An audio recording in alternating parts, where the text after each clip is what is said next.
2022年中美开战的话，谁能获胜？为何中美战争声势浩大，但会在极短的时间内结束呢？中国有何杀手锏？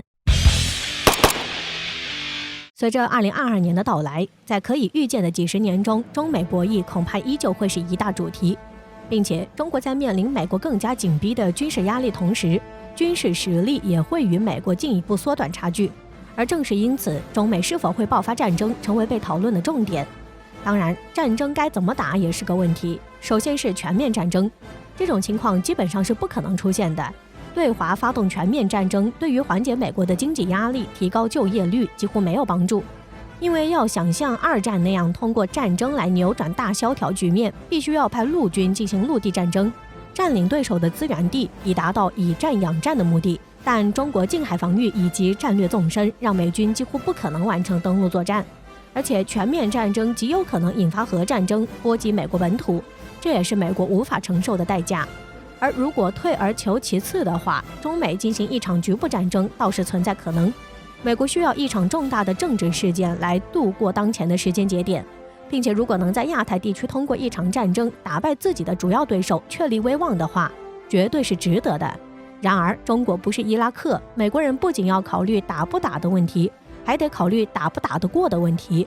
二战结束后，美国控制了日本、韩国、菲律宾等国，将其打造为压制中俄的桥头堡，并且建立了3道岛链。而中国为了针对美国的岛链封锁，相应的在亚太建立区域拒止反介入能力，以整合空军、海军、火箭军力量，实现对美军的每个环节各个击破。而为了应对解放军的区域拒止反介入能力，美军又大搞全域联合作战体系，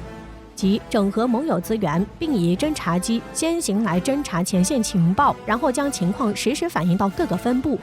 而分部将做好应战准备。也就是说，在战争开始之前，美军便已经开始了行动。随后，美军便采用海空一体战术，即以亚太美军的航母与周边空军基地将会作为美军的指挥塔，通过侦察机与卫星获得的情报相互配合，发动攻势。因此，即使只是进行局部战争，一旦中美开战，就将是人类历史上最大规模的战术调动。而为了克制美军的空海一体战术，解放军的方法也很简单，就是东风洗地，即以美军目标范围内的空军基地与航空母舰为主要打击目标。只要摧毁了这些指挥塔，美军的行动自然告破。由此可见，如果中美在亚太开战，将会是一场规模宏大的战争，但同时时间一定不会拖太长，因为双方都会想办法一剑封喉，快速赢得战争。这也符合现代战争发现及摧毁的原则。那么，如今中美开战需要多长时间呢？在2018年的时候，兰德智库公开了一份报告。报告显示，中国在装备了东风 21D 与东风26这些反舰弹道导弹之后，对第一岛链的打击能力大大提升，并且中国也在亚太建立了密集的侦察网。要是真的硬碰硬，美军恐怕要吃亏。而解放军从发现到摧毁美国在亚太的军事基地准备周期大概在2到4个小时，也就是说，解放军可能只需要1上午就结束战斗。这样的结论自然让华盛顿高层担忧，并且在五角大楼数次进行的兵棋推演中，解放军也是基本能打赢美军。也就是说，在4年前，胜利的天平就已经倾斜到了中国这一边。那么到了2022年的今天，又会是怎么样呢？不久前，兰德智库更新了报告，报告的内容让华盛顿更加坐立不安，因为根据推演，中美决战将会在30分钟内结束，并且解放军能获得完胜。为此，兰德智库给出了2点原因。在这4年中，中国的卫星侦察能力与弹道导弹能力大大提升了。香港南华早报在不久前的一篇文章指出，中国小型商业卫星北京3号可能是有史以来最强大的地球观测卫星之一。它在500公里的轨道上，仅用42秒就拍下了3800平方公里旧金山市中心的图像。报道还表示，这颗卫星于2021年6月发射，其分辨率为每像素50厘米，这使得卫星能获得足够清晰的图像，并且可以识别街上的军车，并判断它可能携带什么类型的武器。不仅如此，中国的另一颗商业卫星吉林1号也曾拍摄过美国航母进港的动态照片，说明中国卫星已经具备实时捕捉画面的能力，并且传回到国内也只要几分钟。而这些还在西半球美国上空呈现的画面，如果是在亚太地区的话，解放军的卫星网络将更加密集，同时卫星信号传播的时间也将更短，犹如开了天眼一般。如果有需要，解放军可以以分钟为单位，迅速将美军在亚太的军事部署摸清，包括空军基地的调动以及航母的坐标，而后通过这些信号将打击命令下达给部队，15分钟之内，解放军便能做好打击准备。与此同时，2019年公开亮相的东风17导弹证明了这种速度能达到10马赫的高超音速导弹，中国已经能成熟运用了。此前就有消息称，中国在山东地区部署了东风17导弹部队，这些部队将瞄准驻日美军基地，而东风17基本上能让美军的萨德与宙斯盾反导系统束手无策，并且只需要15分钟便能完成打击任务。这么一看，解放军从侦察到打击，摧毁美军基地或者航母的确只需要30分钟。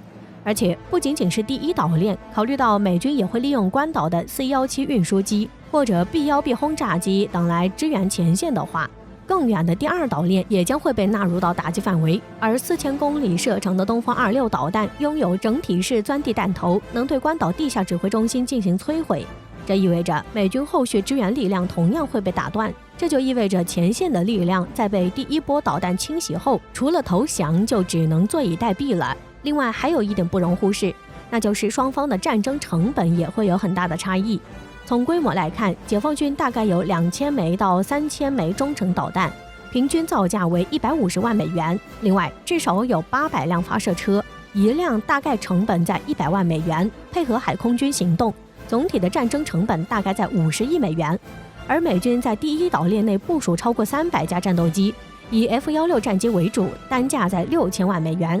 此外，美国也开始将 F-35派到驻日基地内，采购价接近9000万美元，不过数量不会超过50架，但总的一算，其成本也超过了100亿美元。而如果一旦有1艘或者2艘航空母舰被击沉，那么这个成本恐怕还得乘以2或3了。由此可见，即使美国有需要通过一场战争来转移内部矛盾的需求，对中国开战，哪怕只是局部战争，也必须谨慎再谨慎。美国当然也明白这一点，那么他们现在要做的就是不断试探中国的底线，并且不断打出台湾牌，但绝不会开第一枪。另外，明白已经无法独自遏制中国的美国，也会在中国周边大打盟友牌。不仅是日韩澳，就连欧洲的盟友也会不断被美国叫到亚太来。所以我们可以看到，近段时间美国及其盟友在亚太的声势十分浩大。但就像前面分析的那样，看似被动的中国，实际上正潜移默化地掌握着主动权。